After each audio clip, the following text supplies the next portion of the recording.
Assalamualaikum warahmatullahi wabarakatuh. Pada kesempatan kali ini, Al-Baqir akan mengulas sedikit mengenai Al-Imam Al-Baqir Muqaddam Muhammad bin Ali Ba'alawi. Beliau adalah Al-Imam Al-Baqir Al-Muqaddam Muhammad bin Ali bin Muhammad Suhaib al-Bab bin Ali Khalid Qasam bin Alwi bin Muhammad bin Alwi bin Ubaidillah bin Ahmad al-Muhajir bin Isa al-Rumi bin Muhammad al-Nagib bin Ali al-Raidi bin Ja'far al-Siddiq bin Muhammad al-Baqir bin Ali Zainal Abidin bin Husain bin Fatimah az-Zahra binti Rasulullah sallallahu alaihi wasallam. Beliau dijuluki dengan Al-Faqih Muqaddam atau seorang faqih yang diunggulkan. Beliau adalah Al-Arif Billah, seorang ulama besar, pemuka para imam dan guru, suri tauladan bagi al-arifin, petunjuk jalan bagi as-salikin, seorang kutub yang agung, imam bagi thariqah alawiyah, seorang yang mendapat kewalian rabbani dan karamah yang luar biasa, seorang yang mempunyai jiwa yang bersih dan perjalanan hidupnya terukir dengan indah. Beliau adalah seorang yang diberikan keistimewaan oleh Allah Subhanahu wa Ta'ala, sehingga beliau mampu menyingkap rahasia ayat-ayatnya. Ditambah lagi, Allah memberikannya kemampuan untuk menguasai berbagai macam ilmu, baik yang zahir ataupun yang batin. Beliau dilahirkan pada tahun 574 Hijriah. Beliau mengambil ilmu dari para ulama besar di zamannya. Di antaranya adalah Al-Imam Al-Alamah Al-Baqir Abul Hasan Ali bin Ahmad bin Salim Marwan Al-Hadrami Al-Tamimi. Al-Imam Abul Hasan ini adalah seorang guru yang agung, pemuka para ulama besar di kota Tari. Selain itu, Al-Faqih Muqaddam juga mengambil ilmu dari Al-Faqih Syekh Salim bin Fadl dan Al-Imam Al-Faqih Abdullah bin Abdurrahman Al-Abdullah, pengarang kitab Al-Ikmal ala Tanbih. Gurunya itu yakni Al-Imam Abdullah bin Abdurrahman tidak memulai pelajaran kecuali kalau Al-Faqih Muqaddam sudah hadir. Selain itu, Al-Faqih Muqaddam juga mengambil ilmu dari beberapa ulama besar lainnya, di antaranya Al-Qadi Al-Faqih Ahmad bin Muhammad Ba'isa, Al-Imam Muhammad bin Ahmad bin Abdul Qabi, Syekh Sufyan Al-Yamani, Al-Sayyid Al-Imam Al-Hafiz Ali bin Muhammad bin Jadid, dan sebagainya.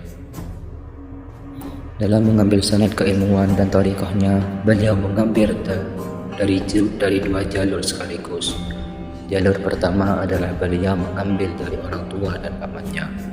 Orang tua dan pamannya mengambil dari kakeknya, dan terus sambung menyambung dan akhirnya sampai kepada Rasulullah Sallallahu Alaihi Wasallam. Adapun jalur yang kedua, beliau mengambil dari seorang besar dan keahlian, yaitu Sayyidina Syekh Muhammad As-Su'aib, melalui dua orang dari Syekh Muhammad, yaitu Abdurrahman Al-Maqan Al-Mawrabi dan Abdullah As-Salih Al-Mawrabi. Kemudian Syekh Abu Madian mengambil dari gurunya mengambil dari gurunya, terus sambung menyambung dan akhirnya sampai kepada Rasulullah Sallallahu Alaihi Wasallam. Di masa-masa awal pertumbuhannya, beliau menjalaninya dengan penuh sukma dan mencari segala hal yang dapat mendekatkan diri kepada Allah. Beliau berpegang teguh pada kitab Allah dan sunnah Rasulullah Sallallahu Alaihi Wasallam, serta mengikuti jejak-jejak para sahabat Nabi dan para salafus saleh. Beliau bermujahadah dengan keras dalam mendidik akhlaknya dan menghiasinya dengan adab-adab yang sesuai dengan syariat. Beliau juga giat dalam menuntut ilmu sehingga mengumpuli ulama-ulama di zamannya dalam penguasaan berbagai macam. Para ulama di zamannya pun mengakui akan ketinggian dan penguasaannya dalam berbagai macam ilmu. Mereka juga mengakui kesempurnaan yang ada pada diri beliau untuk menyandang sebagai imam di zamannya. Mujahadah beliau di masa-masa awal pertumbuhannya bagaikan mujahadahnya orang-orang yang sudah mencapai maqam al-ihtidah. Allah lah yang mengaruniai kekuatan dan keyakinan di dalam diri beliau. Allah lah juga yang mengaruniai beliau berbagai macam keistimewaan dan kekhususan yang tidak didapatkan oleh orang lainnya. Tapi beliau tidak pernah kosong sedikit pun untuk selalu berhubungan dengan Allah, sehingga tampak pada diri beliau asrar, waidat, mawahib, dan mukasyafah. Beliau adalah seorang yang tawadhu dan menyukai ketertutupan di setiap keadaannya. Beliau pernah berkirim surat kepada seorang pemuka para ahli sufi yang bernama Syekh Sa'ad bin Ali Al-Jafari. Setelah Syekh Sa'ad membaca surat itu dan merasakan kedalaman isi suratnya, ia terkagum-kagum dan merasakan asrar dan anwar yang ada di dalam. Kemudian ia membalas surat tersebut dan akhir suratnya ia berkata, "Engkau wahai fakih, orang yang diberikan karunia oleh Allah tidak dipunyai oleh siapa. Engkau adalah orang yang paling mengerti dengan syariah dan hakikat, baik yang zahir maupun yang batin." Berkata Imam Syekh Abdul Rahman As-Segaf tentang diri al-Faqih al-Muqaddam, "Aku tidak pernah melihat atau mendengar suatu kalam yang lebih kuat daripada kalamnya Nabi Muhammad SAW, kecuali kalamnya para Nabi alaihi salam. Kami tidak dapat mengunggulkan seorang wali pun terhadapnya, kecuali dari golongan sahabat Nabi, atau orang yang diberikan kelebihan melalui hadis seperti Uwais Al-Qarni atau selainnya." Beliau Al-Faqih Al-Muqaddam pernah berkata, "Aku terhadap masyarakatku seperti awal." Suatu hari dikisahkan bahwa beliau pernah tertinggal pada saat ziarah ke kubur Nabiullah Hud alaihi salam.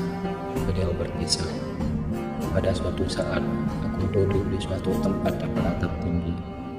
Tiba-tiba datanglah Nabiullah Hud ke tempatku sambil membungkukkan badannya agar tak terkena atap.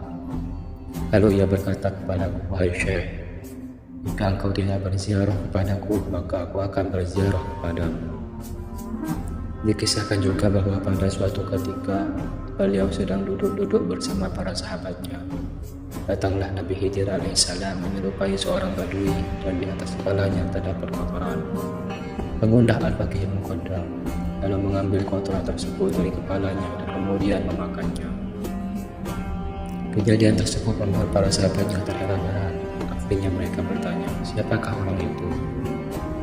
Maka Al-Faqih Al-Muqaddam menjawab, "Dia adalah Nabi Khidir alaihissalam." Beliau banyak menghasilkan para ulama besar di zamannya. Beberapa ulama besar berhasil dalam didikan beliau. Yang paling terutama adalah dua orang muridnya, yakni Syekh Abdullah bin Muhammad Ibad dan Syekh Sa'id bin Umar Rahaf. Selain keduanya, banyak juga ulama-ulama besar yang berhasil digembleng oleh beliau. Di antaranya Syekh Al-Kabir Abdullah Al-Busair, Syekh Abdul Rahman bin Muhammad Ibad, Syekh Ali bin Muhammad Al-Khatib, dan saudaranya Syekh Ahmad, Syekh Sa'ad bin Abdullah Ahdan, dan saudara-saudara sepupunya, dan masih banyak lagi. Beliau wafat pada tahun 653 Hijriah, akhir dari bulan Dzulhijjah. Jasad beliau disemayamkan di pekuburan Zanban di kota Tarim. Banyak masyarakat yang berduyun-duyun menghadiri prosesi pemakaman beliau. Dan beliau meninggalkan 5 orang putra, yaitu Alwi, Abdullah, Abdurrahman, Ahmad, dan Ali radhiyallahu anhu. Semoga kisah daripada Al-Faqih Al-Muqaddam ini bisa menjadi teladan bagi kita semua dalam memperbaiki diri kita untuk ke depannya, demi bertawadhu, demi mencintai kepada ilmu, dan lebih meningkatkan diri dalam menuntut ilmu sehingga kita bisa mencapai pada ridha Allah Subhanahu wa Ta'ala. Inilah ulasan singkat dari Al-Baqir mengenai sosok seorang wali Allah, Al-Imam Al-Faqih Al-Muqaddam Muhammad bin Ali Al-Alawi. Mungkin inilah yang dapat kami sampaikan.